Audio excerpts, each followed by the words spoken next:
Hello, delegates. It is good to see you. My name is Femi Oke. I am your plenary host.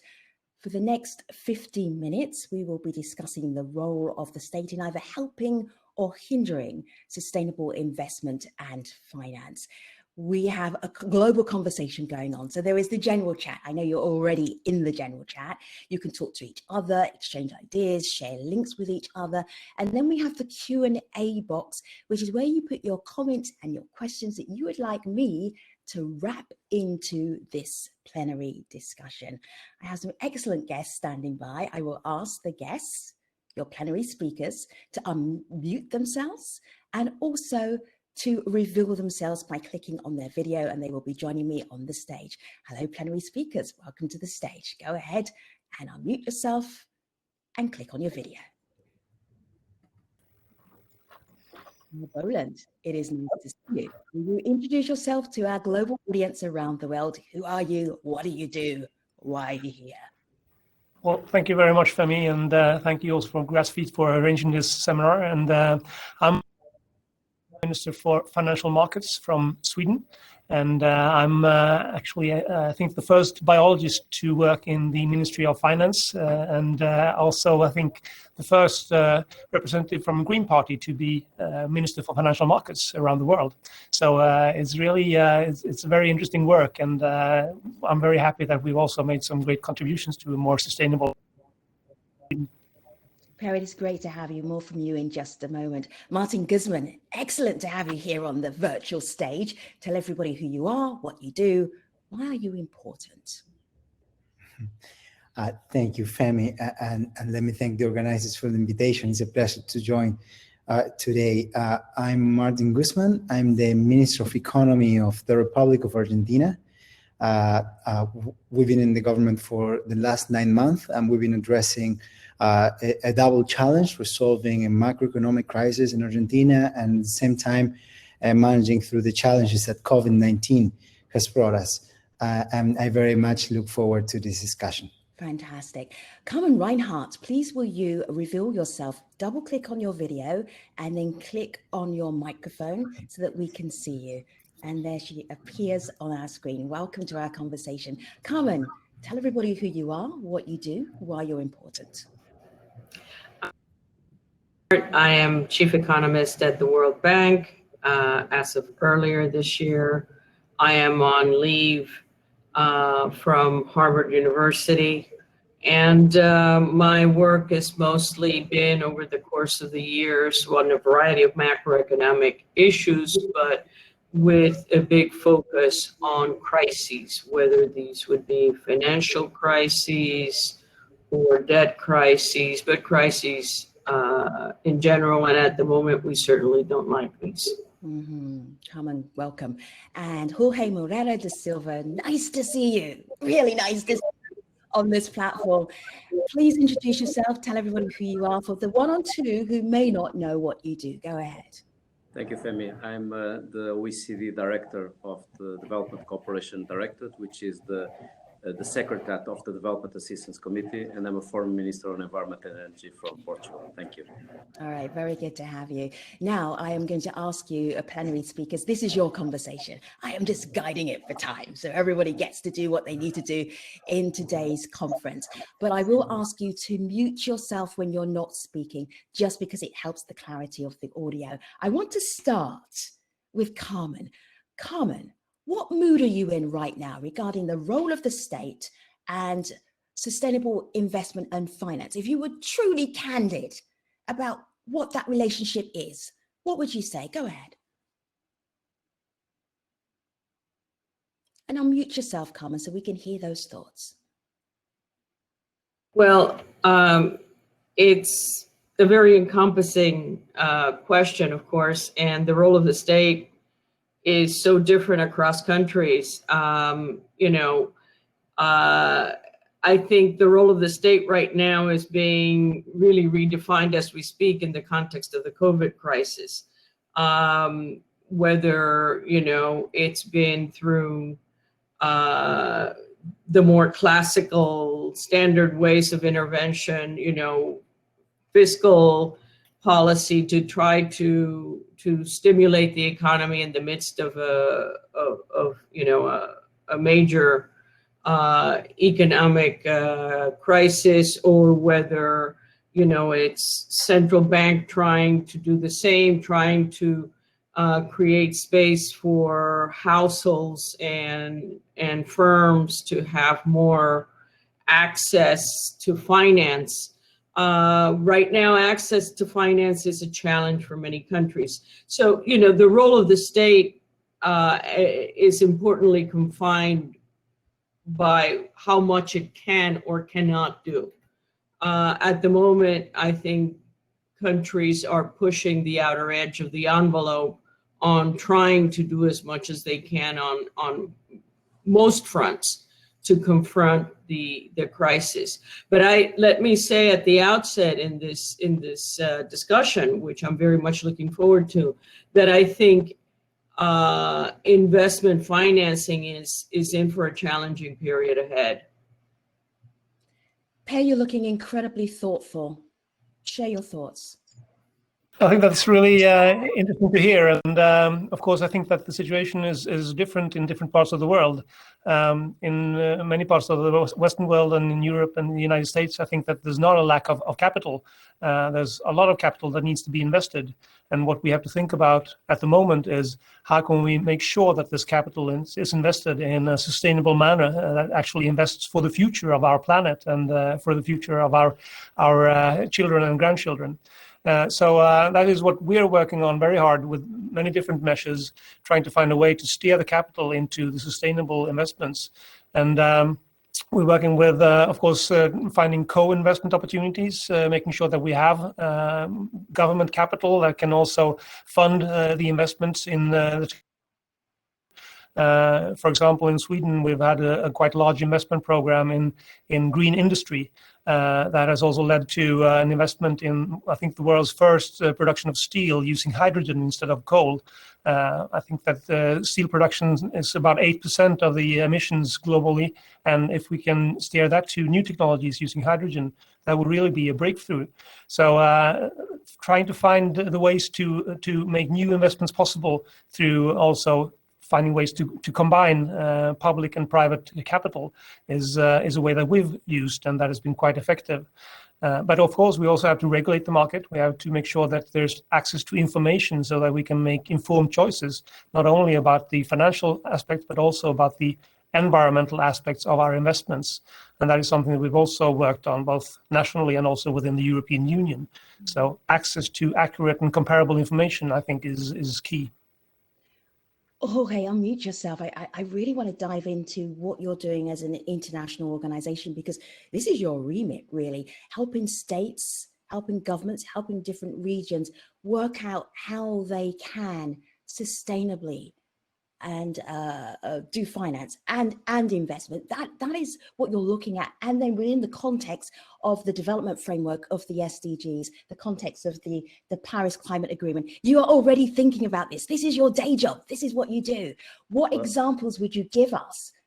Because the last few months have totally thrown how we think about business and finance anyway. But before that, what examples would you give us where you see, aha, it's working. We're helping it to work. Well, the motto of the OECD is better policies for better lives. So we really think that enhancing evidence-based policies help people and the SDG implementation. And let's make no mistake, we were already off track before this crisis. We were facing poverty, inequalities, climate change, and therefore this pandemic, it's an additional pressure. And rather than picking one topic than the other, I think it's important to ensure that the recovery is bluer, is greener, it's inclusive, and it tackles not just this crisis, but also the SDG financing gap.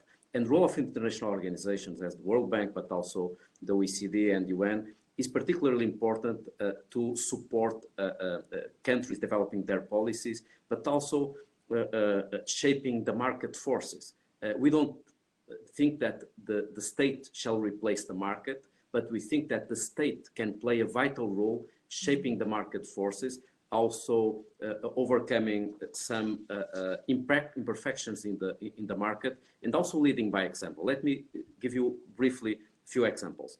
On shaping the market, we think that standard setting is very important to ensure that you align finance with the SDGs. We have more than 100 definitions of sustainable finance, and it's important to deal with this taxonomy, but also ensuring transparency. So we need to better measure all flows. We know how to measure ODA, official development assistance, to developing countries, but we have not managed yet to measure all cross-border flows and the contribution to global public good. So we are working on a measurement tool called TOTSD, Total Official Support for Sustainable Development, and therefore you will know how each penny, each dollar, each euro is being spent, and preferably what's the impact of that. Second, we've developed blended finance principles, how to crowd in public and private money, ensuring that this blended finance is not greenwashing, that it's aligned with best practices and standards. And we are developing also with UNDP what we call a framework for aligning finance with SDGs. So this is something that I hope, based on these standards, will reshape the markets. But also, it's also important to remove negative incentives, perversive elements in the market. For example, we have to remove all fossil fuel subsidies and all fossil fuels from development finance. I think that we shall be shocked when knowing that $4 billion development finance still goes to support coal-fired power plants in developing countries. So we need ODA to get rid of fossil fuels within ODA eligibility, but it's also important that multilateral development banks, national development banks, take the similar approach. I'll stop here, and later I can provide a few more examples. Martin, I'm really curious and intrigued to hear about Argentina and their challenges financially and the push towards, even with financial challenges, to be thinking about sustainability. Can you enlighten us on this? Because this is a major part of what you do.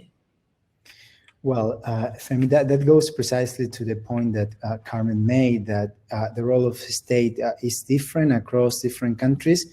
And that's precisely because the conditions are very different across different countries.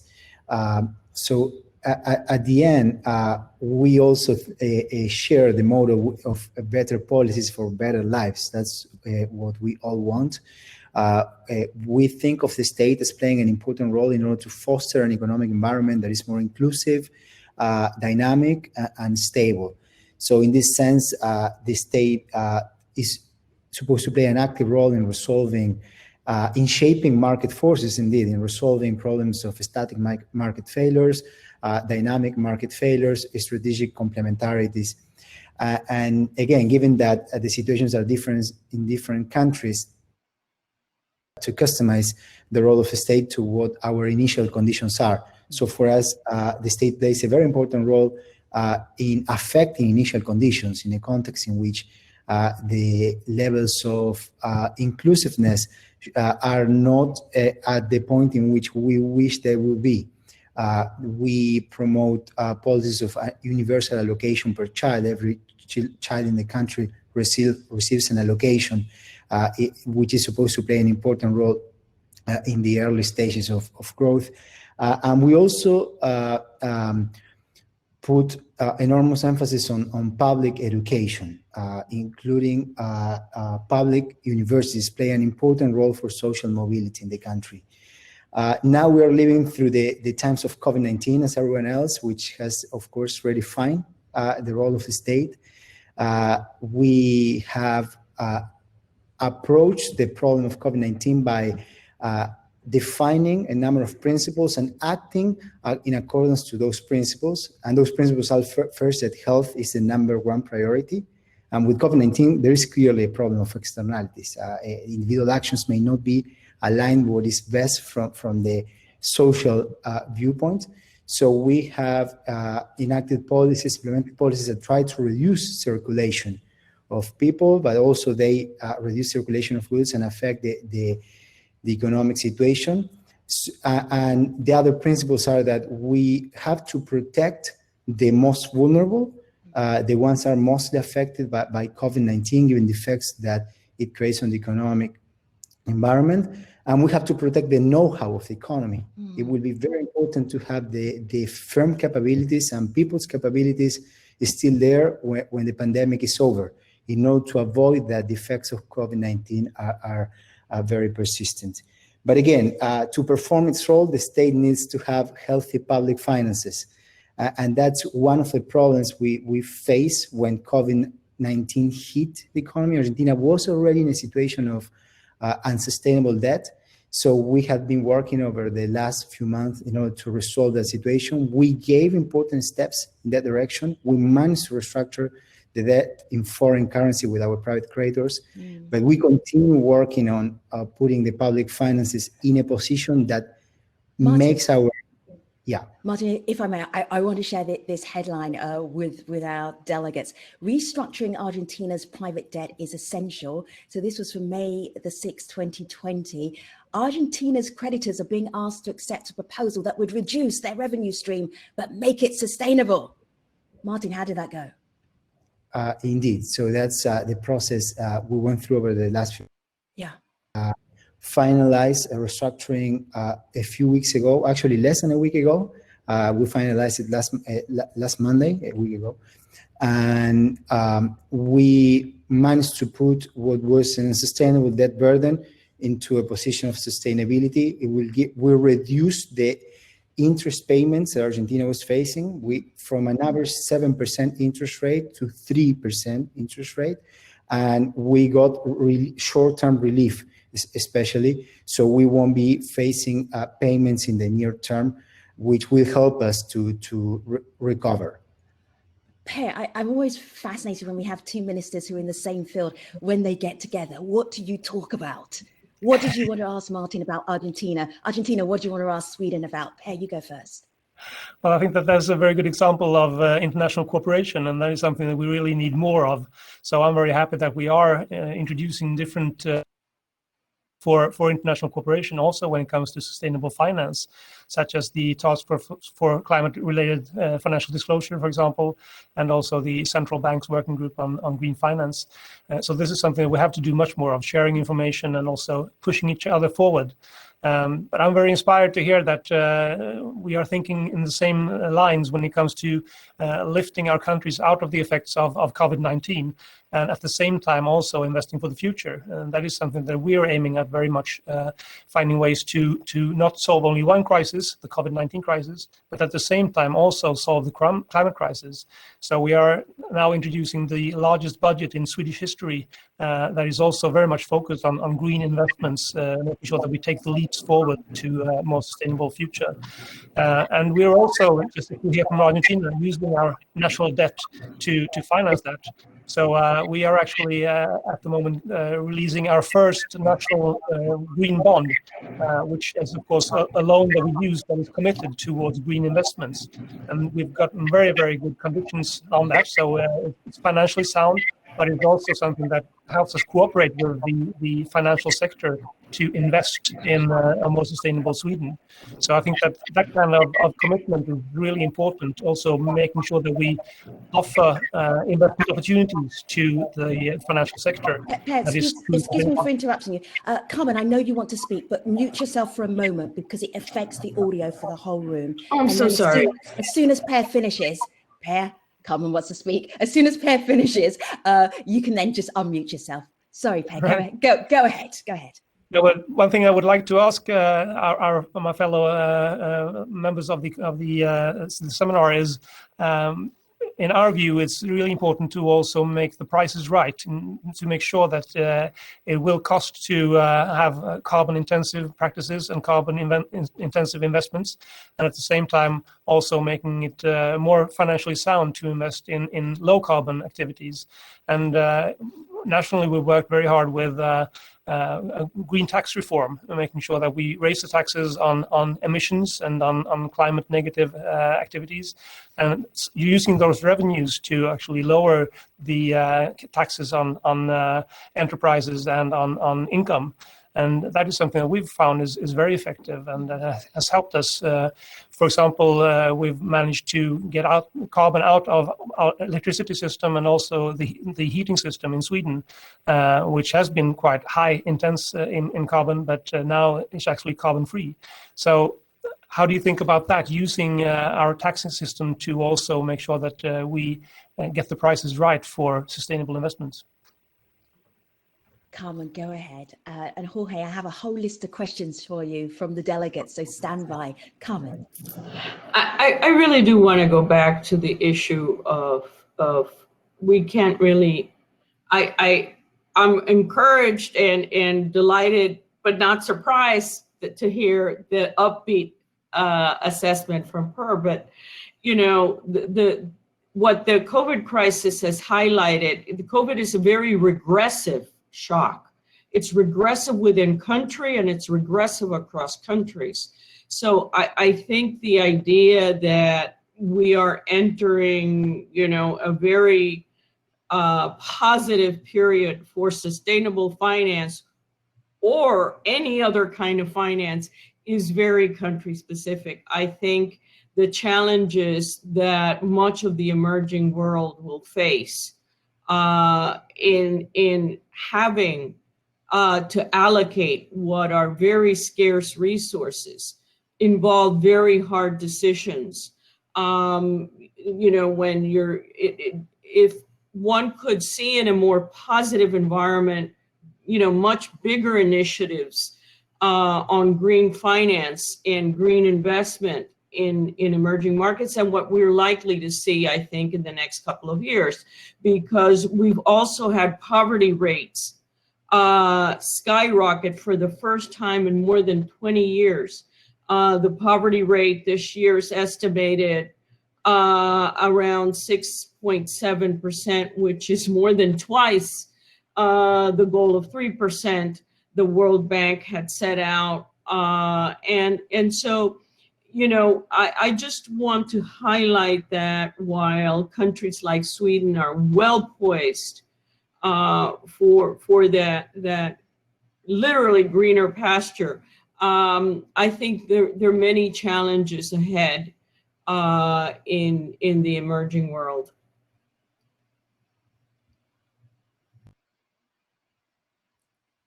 Per, would you respond? Well, I think that Carmen has a very valid point, and that is why I also see the need for international cooperation. And for example, Sweden is one of the leading countries when it comes to official development aid. And of course, we have a responsibility to also do what we can to help all the rest of the world to also move both out of poverty, but also into sustainable investments. And we're working very hard to also make sure that our development aid is also in line with the SDGs, making sure that our investments go towards sustainable energy production, for example, and sustainable practices. So that is, of course, very important. But I think that there's also an opportunity when we lift ourselves out of the COVID-19 crisis. But that also takes a lot of commitment from governments all around the world. For example, setting very strict targets towards what we are to achieve. In Sweden, we've recently adopted the Climate Act that has quite big support in our parliament that points the direction towards where we will go as a society. So in just 25 years' time in the future, we will have no net emissions of carbon dioxide at all. And this, of course, helps also our investors finding the way to the more sustainable investments.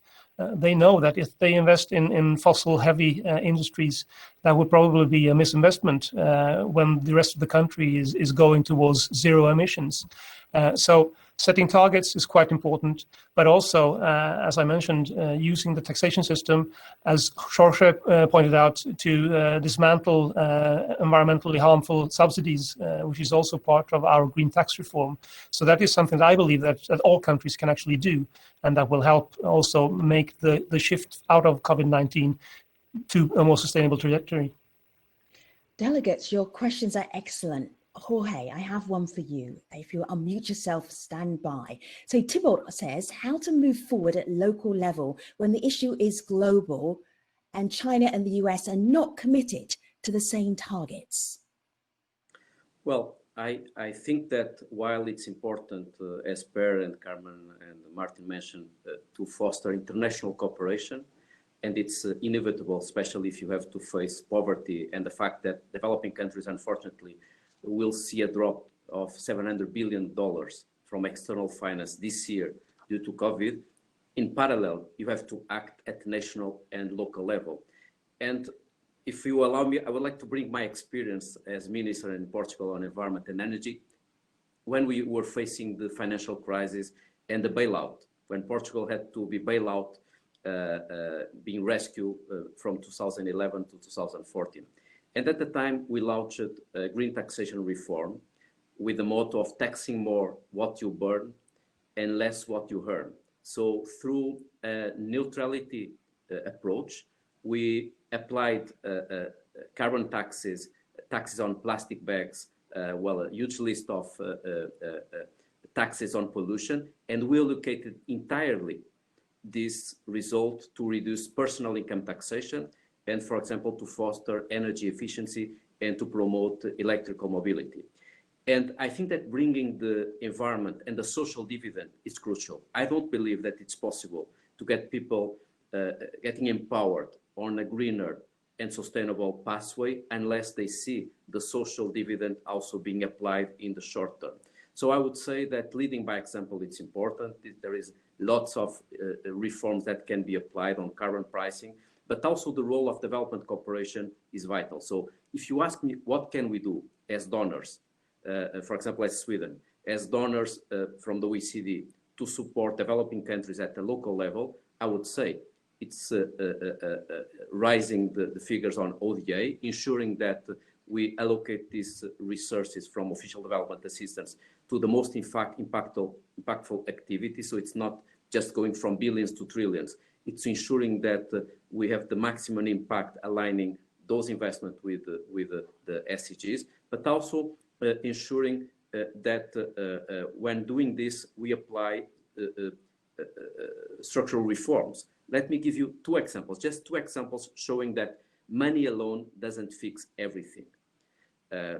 We have seen an increase on blended finance, the role of the private sector being leveraged by official development assistance supporting developing countries. The figures are on the rise, but unfortunately, only 5% of that goes to least developed countries, and only 5% of that goes to health and to education, which shows that just growing the pie won't fix the problem. We have to create the conditions through development cooperation, through the role of capacity building through development cooperation to ensure that in the field we have the capacity to attract all investment, but also ensuring that it leaves no one behind. So I think that now it's the race to the top. I'm quite optimistic, I would say, regarding the role of donors. If you ask me what happened in the last 60 years, ODA has been the most resilient resource, and it has been resilient to several obstacles and problems.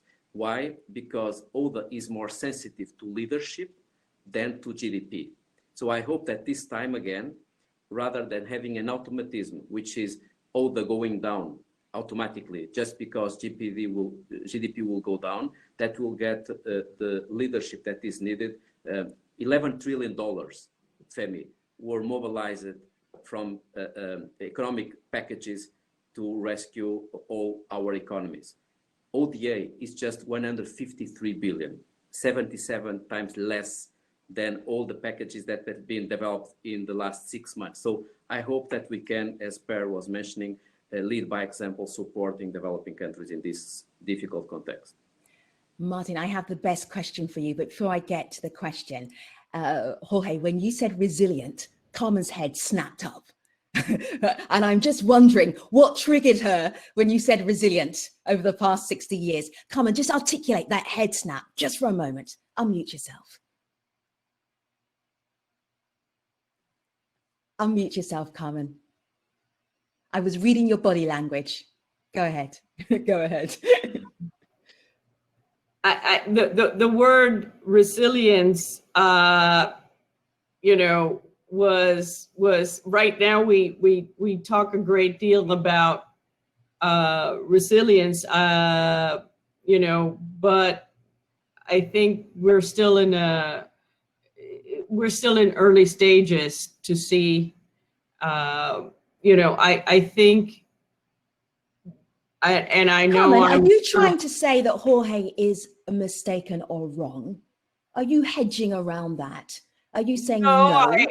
No, I'm not. I am highlighting that I think we're in for a very long road, and I would reserve the term resilience for a later stage.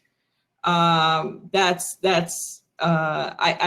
think we're still early in this process. I know that perhaps I have a grimmer outlook here than many of the panelists, which is a good thing. But you know, I think that the real test, we're in for a sustained test period. May I have two fingers here, Femi, just to explain my word about resilience. I agree with Carmen. While I'm confident there is no room for complacency, and the problem is the following. I think that we cannot risk of being complacent, that just because we are being affected by a crisis, that we automatically accept that ODA will go down. Let me be very pragmatic. If we preserve the same level in relative terms of ODA to GNI, because GNI is going down, we'll get $11 to $14 billion less ODA this year. Is this acceptable? I don't think so. So the point is, in the past, during the financial crisis, the oil crisis, the debt crisis, in the last 60 years, ODA has been more resilient to these external shocks than to political leadership. So we have seen that when leaders commit, they can overcome the externalities from this shock. So I'm just saying that I hope that this time, I'm not, of course, I hope that I'm not naive or being too optimistic, but I think that based on the good story of the donors in the last 60 years, that this time again, leadership will prevail rather than complacency about the economic crisis. Thank you. Okay, I want you to hold that thought. I know you're formulating one, but just hold on for a moment, because there's just such the great question. It is from Delegate Yanis. Martin, stand by for this, unmute yourself. Martin Guzman, 3% interest payment in a shrinking international economy is usurious, exclamation mark. How did you agree to it? Well, first of all, we have to clarify that the rate in 2021 is 0.125, right? So 3% is an average. The payments increase over time, and then it gets to 3% average interest rate. But I know we come from a 7% average interest rate. Let me give you a little bit of background. In 2016, Argentina reaccessed international credit markets, and the country started to borrow under the expectation that the economy will go through a very positive dynamic. Creditors also believed that, although there was a risk, that's why they were getting 7% interest rate. Expectations massively changed in 2018, and the country had been in a crisis since then. So what we reached was a deal that basically provides massive relief with respect to the situation in which Argentina was, and it virtually leaves no debt payments burden in the next few years. There will be no capital amortization payments over the first 5 years. So for that, a positive outcome that puts the economy in a better situation than before, including a situation of more certainty. Although still the economy has a number of problems it needs to address. And if I may, Femi, I would like to also connect to the point to the discussion that Carmen, Jorge, and Per were having. Clearly, as Carmen said, COVID-19 is a regressive shock. And it is more regressive in some economies than in others. we see COVID-19 acts as a tax on the activities that require more social distancing. So in countries that have a larger share of informality, a larger share of unskilled labor, the tax is higher. So the challenges are higher. We're now in a moment in which we will need to redefine priorities all over the world. Trade-offs become more acute, and recovery will be the first priority, creating jobs. So countries that do have access to financing should benefit from that, should use it. It's the time to do expansionary policies that help economic recovery post-COVID-19 and creation of jobs that to some extent manage to undo the regressive effects that the shock has. Of course, the challenge is more delicate, it's bigger for the countries that do not have access to financing at the levels that are required in order to deal with this COVID-19 shock. And that means that international cooperation now is even more important than before. And the nature of cooperation has to adapt to the redefinition of priorities that COVID-19 entails. Let me just refocus our conversation, delegates and also plenary. The headline is the role of state. How does it hinder or how does it help sustainable finance and investment? Just so we remember where we're trying to get to. Now, there was a moment when Jorge said, when leaders commit, and Pear's eyes lit up, because that political will is almost the answer to every issue that we have in every country around the world. Almost. It's almost the answer to everything. Per, why did your face brighten when Jorge said, when leaders commit? Well, I think that Jorge made a very good point and a very strong point. And I think that we can't our citizens or our markets to move in a sustainable direction if we don't point the way and if we don't take the lead as political leaders. And that entails many different aspects. One of them is, as I mentioned, setting strict goals. We've set the goal that Sweden should be the world's first fossil-free welfare state. So that is a very strong commitment, which shows that the only direction we can move as a country and as an economy is towards lower emissions and towards renewable energy solutions. And I think that it's also important to not only set the goals, but also to walk the talk, so to speak. We shouldn't forget that a lot of the capital around the world is public capital, for example, our public pension funds. And if we don't point the way, saying that these public pension funds also must move towards sustainable investments, why should we expect the private markets to move in that direction? So in Sweden, we've just about more than a year ago, we set new legislation towards our pension funds, saying that they should invest in order to reach the Paris Agreement and in order to reach the Sustainable Development Goals on an international level. So in the last year, we've seen quite dramatic decreases in the carbon intensity of our public pension funds. So that also shows the private market that it's possible, it's doable. We can actually do good investments that is very good for our retired people in the future, but that is also really moving rapidly towards a sustainable future. So that is one thing that we can do as governments. I think that we can also use legislation quite strongly, actually prohibiting the things that we know are unsustainable for the future. So just one example from Sweden is that we've decided to ban the exploration and extraction of fossil fuels within our national territory. So even if we were to find fossil fuel reserves, we won't use them because we know that already the reserves that we already have today is much more than the world can handle when it comes to handling climate change. So why should we explore for more fossil fuels? So if more countries follow that example and we get a movement around the world actually saying that the future is not fossil, the future is renewable, then we can actually also, of course, make sure that the investments can't go into fossil fuel exploration. So legislation and also walking the talk, using the public funds to make sure that we show the markets that sustainable investments is not only doable, but also financially sound, I think is really important. That is extraordinary. I mean, which country walks away from a source of money? It's amazing. there's more money in sustainable energy and in renewables. So we're making very good investments in wind power and solar power in Sweden. This is why Per was very happy to be on this panel. He's like, we have good things to share from Sweden. I'm happy to talk to you. Per, thank you. Carmen, you have been inspiring so many questions. Unmute yourself. Let me put this one to you.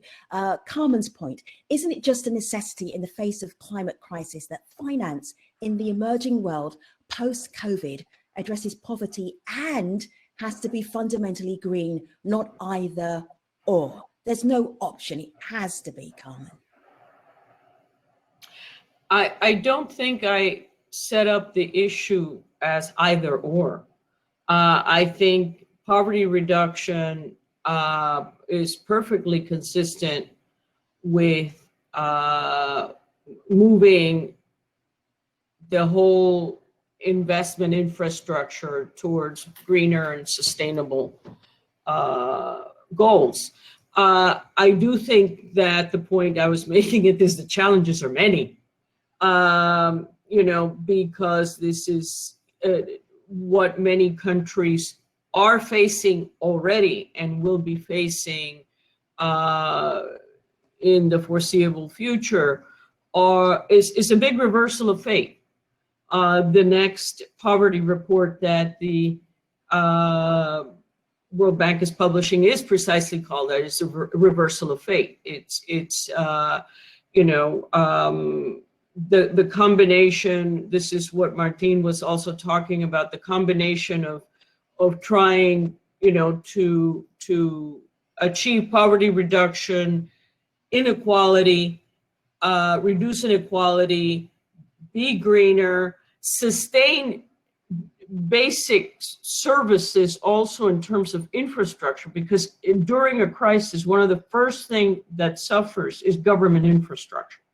And I am not talking obviously about countries like Sweden, which are resource rich.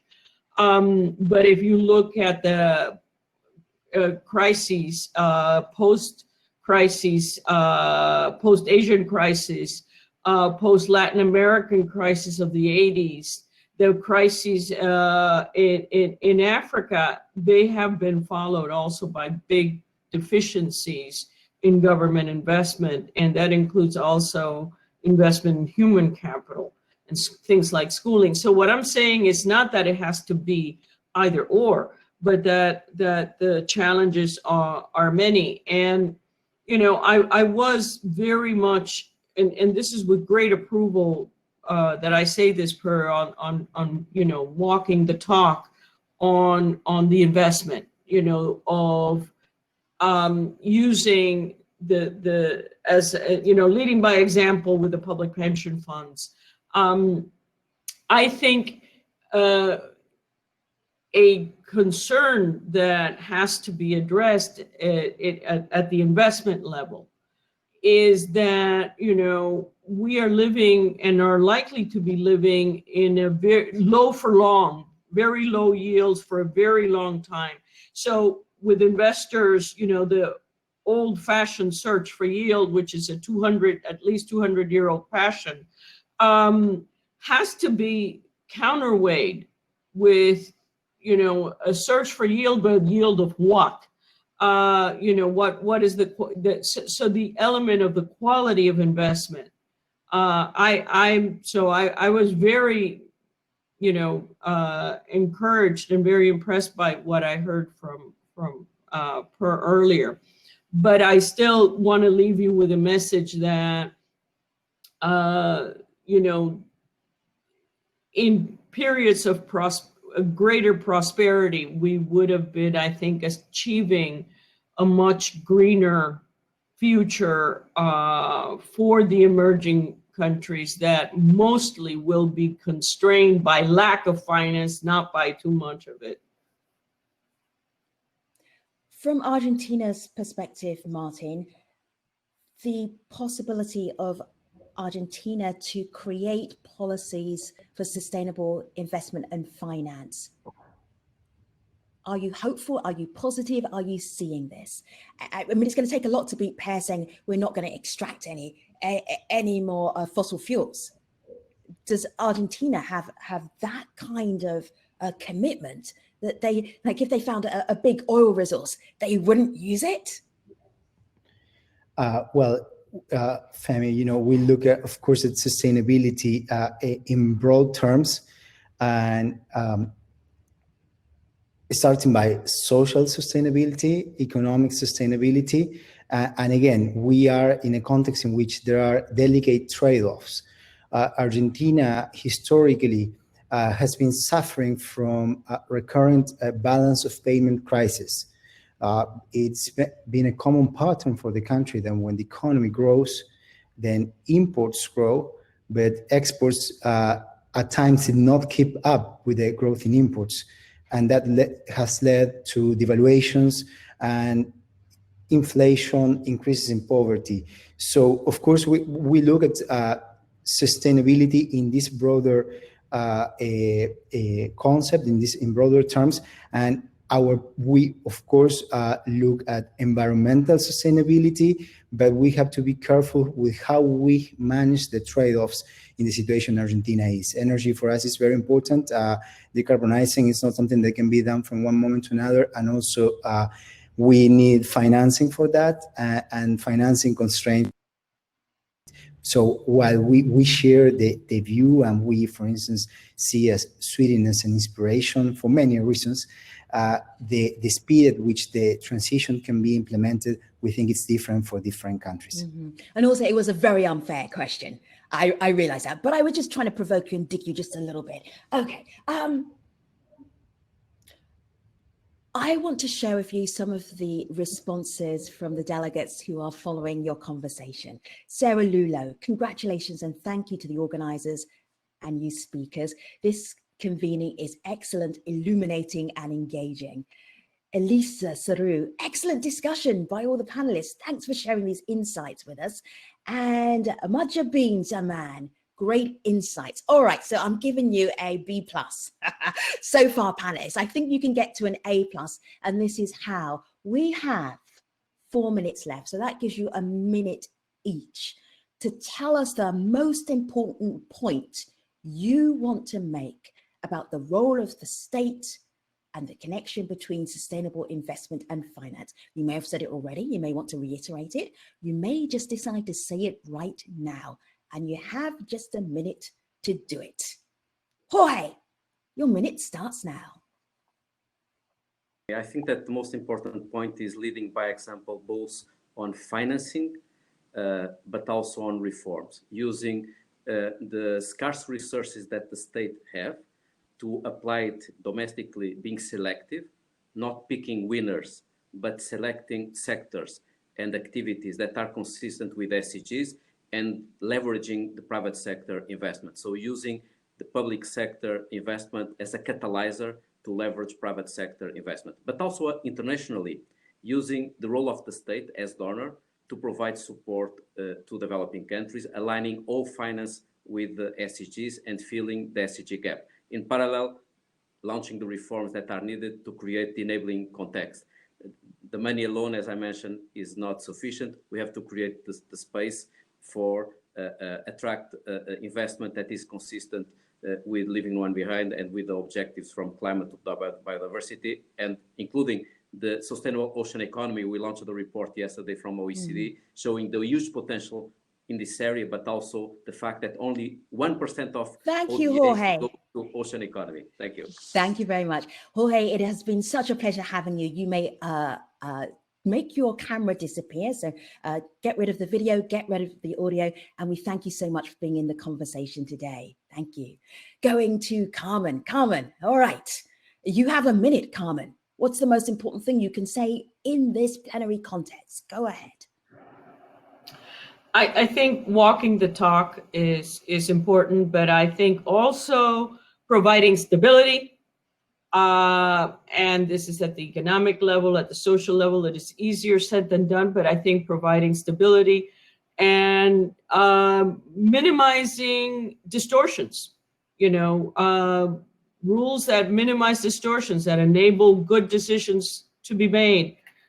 So let me leave it at that. That's a tall order, actually. Oh my goodness, you set the bar high. Carmen, it has been a pleasure having you at the table. You may mute yourself.